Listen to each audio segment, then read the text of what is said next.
இந்தியால இப்ப எல்லாரும் பேசிட்டு இருக்கக்கூடிய ஒரு விஷயம் ஜெனரல் எலெக்ஷன்ஸ். 2024ல ஏப்ரல் 19ல இருந்து ஜூன் 1ஆம் தேதி வரைக்கும் ஜெனரல் எலெக்ஷன்ஸ் இந்தியால நடக்க போகுது. இந்த உலகத்திலேயே இதுதான் மிகப்பெரிய எலெக்ஷனா இருக்க போகுது, மிகப்பெரிய தேர்தலா இருக்க போகுதுன்னு சொல்றாங்க. நியூஸ் சேனல்ஸ்ல இத பத்தி தான் எல்லாரும் பேசுறாங்க.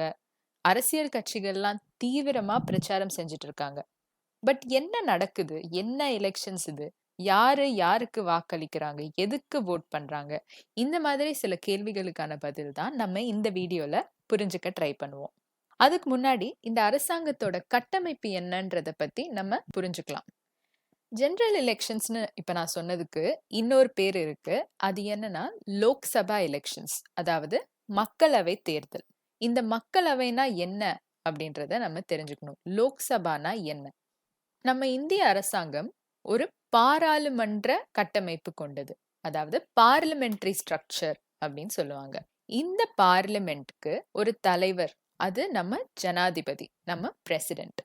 இந்திய பாராளுமன்றத்தை இரு சபை கொண்ட பாராளுமன்றம்னு சொல்லுவாங்க.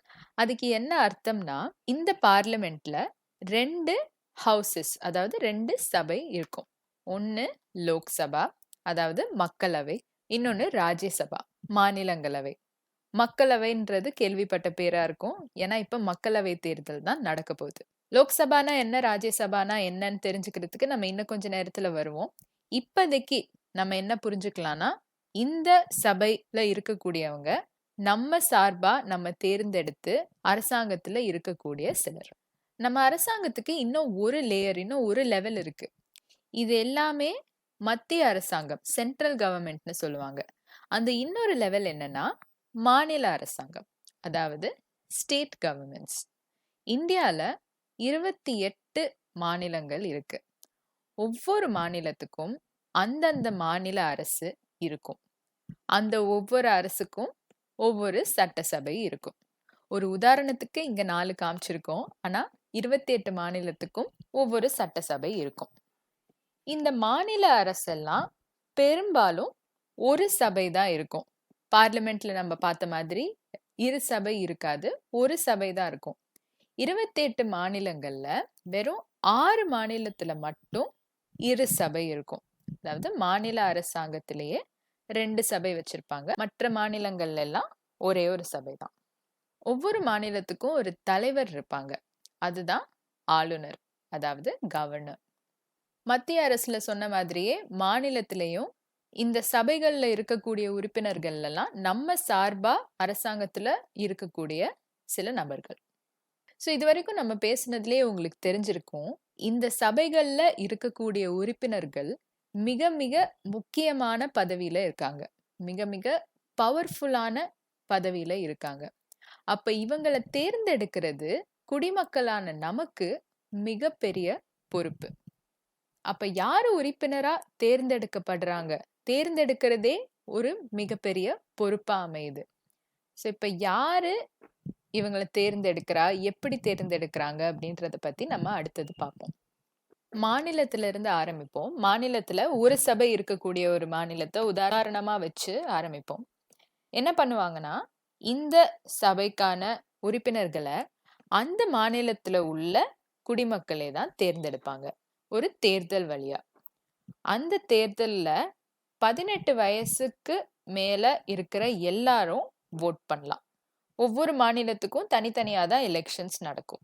சோ ஒரு மாநிலத்தை எடுத்துக்கிட்டோம்னா, எலெக்ஷன் சமயத்துல அந்த மாநிலத்தை பல தொகுதியா பிரிச்சிருப்பாங்க. ஒவ்வொரு தொகுதியிலையும் பல பேர் போட்டியிடுவாங்க. அந்த தொகுதியில இருக்கிற மக்கள் அவங்க சார்பா யார தேர்ந்தெடுக்க நினைக்கிறாங்களோ அவங்களுக்கு வாக்கு செலுத்துவாங்க. மேக்சிமம் வோட்ஸ் கிடைச்ச நபர்கள் அந்தந்த தொகுதியில ஜெயிப்பாங்க. இந்த தேர்தல்ல நிக்கிறவங்க பல அரசியல் கட்சிகளை சேர்ந்தவங்களா தான் இருப்பாங்க.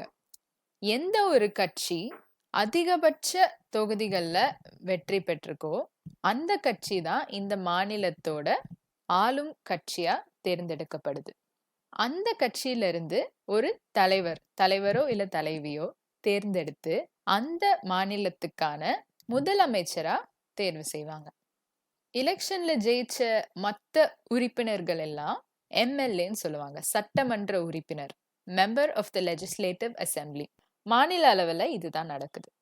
அடுத்து மத்திய அரசாங்கத்துக்கு போகணும்னா ராஜ்யசபா, மாநிலங்களவையில் ஆரம்பிப்போம். மாநிலங்களவையில் 245 சீட்ஸ் இருக்கு. அதனால 245 பேர் ராஜ்யசபால இருக்கலாம். இந்த 245 பேர்ல 12 பேர் ஜனாதிபதியால தேர்ந்தெடுக்கப்படுவாங்க. மீதி இருக்கிறவங்க ஒவ்வொரு மாநிலத்தோட சட்டமன்ற உறுப்பினர்கள் இருக்காங்கல்ல, இவங்க அவங்களுக்குள்ளேயே ஒரு தேர்தல் நடத்தி ஒவ்வொரு மாநிலத்திலிருந்தும் ஒரு சில நபர்களை மாநிலங்களவைக்கு தேர்ந்தெடுத்து அனுப்புவாங்க. ஸோ ஒவ்வொரு மாநிலத்துக்கும் மாநிலங்களவையில் இத்தனை சீட்டுன்னு இருக்கும்.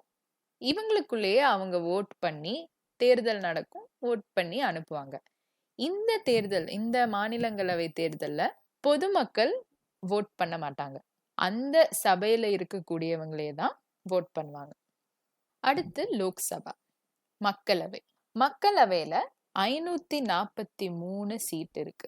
இதுக்கு எப்படி உறுப்பினர்கள் தேர்ந்தெடுக்கப்படுறாங்கன்னா, நம்ம நாட்டையே 543 தொகுதியா பிரிச்சு ஒவ்வொரு தொகுதியிலையும் தேர்தல் நடக்கும்.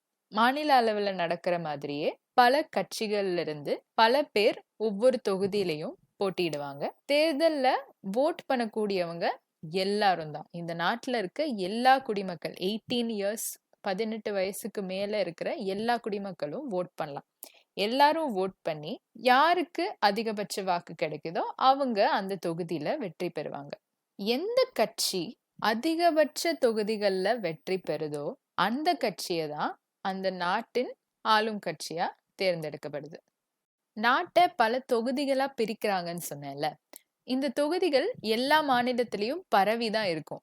ஸோ எந்த மாதிரி இதை பிரிக்கிறாங்க, தொகுதி பிரிக்கிறாங்க அப்படின்றத டீலிமிட்டேஷன் கமிஷன் ஆஃப் இந்தியா அப்படின்னு ஒரு நிர்வாகம் 10 வருஷத்துக்கு ஒரு தடவை இந்த ஆக்டிவிட்டியை பண்ணி தொகுதிகளை ஒழுங்கா பிரிச்சிருக்கா, எல்லா மாநிலத்துக்கும் பரவி இருக்கா அப்படின்றத அவங்க செக் பண்ணி பார்த்துக்குவாங்க. ஸோ ஆளும் கட்சி யாருன்னு தெரிஞ்சதுக்கு அப்புறம் அந்த கட்சியில இருந்து ஒரு தலைவரோ ஒரு தலைவியோ அந்த கட்சியில இருந்து தேர்ந்தெடுத்து அவங்கள தான் இந்த நாட்டோட பிரதமர் ஆர் பிரைம் மினிஸ்டரா தேர்ந்தெடுப்பாங்க. இந்த மக்களவை அண்ட் மாநிலங்களவையில இருக்கிற மற்ற உறுப்பினர்களை பாராளுமன்ற உறுப்பினர்னு சொல்லுவோம், மெம்பர் ஆஃப் த பார்லிமெண்ட். இதுதான் எம்பின்னு சொல்லுவாங்க. மாநில அரசுல எப்படி எம்எல்ஏவோ அந்த மாதிரி மத்திய அரசுல எம்பி. இது போக இந்த உறுப்பினர்கள்லயே கவுன்சில் ஆஃப் மினிஸ்டர்ஸ்னு சில மந்திரிகள் இருப்பாங்க. இவங்கெல்லாம் யாருன்னா நம்ம நாட்டோட finance minister, defence minister, railway minister, external affairs minister, இந்த மாதிரி இருக்கவங்கலாம் தான் இந்த கவுன்சில் ஆஃப் மினிஸ்டர்ஸை சேர்ந்தவங்க. யாரு என்ன மினிஸ்டரா ஆகுறாங்க அப்படின்றத பிரசிடென்ட் தான் அப்பாயிண்ட் பண்ணுவாங்க. பிரைம் மினிஸ்டரோட அட்வைஸ் கேட்டு பிரசிடென்ட் தேர்ந்தெடுப்பாங்க. இப்ப நம்ம நாட்டுல நடக்க போற தேர்தல் லோக்சபா, மக்களவை தேர்தல் தான். ஸோ நம்ம நாட்டுல இருக்க 543 தொகுதிகள்லையும் தேர்தல் நடந்து நம்ம நாட்டுல இருக்கக்கூடிய எல்லா குடிமக்களும் ஓட் பண்ணி அவங்க சார்பா உறுப்பினர்களை அரசாங்கத்துக்கு அனுப்பி வைக்க போறாங்க. நம்ம நாட்டுல பல அரசியல் கட்சிகள் இருக்கு. 6 தேசிய கட்சிகள், 57 மாநில கட்சிகள், 2000க்கும் மேல அங்கீகரிக்கப்படாத கட்சிகள் இருக்கு. அதனால எந்த தேர்தல், மாநில தேர்தலோ இல்ல மக்களவை தேர்தலோ, அரசியல் கட்சிகள்லாம் கூட்டணியா நிப்பாங்க. ஒரு 2-3 கட்சி ஒன்னா சேர்ந்து கூட்டணியா நிக்கிறது வழக்கம். இது அவங்க வெற்றி பெறறதுக்கான வாய்ப்பை கூட்டுது. இப்ப இந்திய அரசாங்கத்தோட கட்டமைப்பு பத்தி, தேர்தலை பத்தி, யாரை எதுக்கு தேர்ந்தெடுக்கிறோன்றத பத்தி உங்களுக்கு ஒரு சில விவரங்கள் தெரிய வந்திருக்கும்னு நான் நினைக்கிறேன். வரப்போற தேர்தல்ல உங்களோட ஓட் பண்ணக்கூடிய உரிமையை நீங்க பொறுப்பா பயன்படுத்தி நல்லபடியா ஓட் பண்ணுங்க.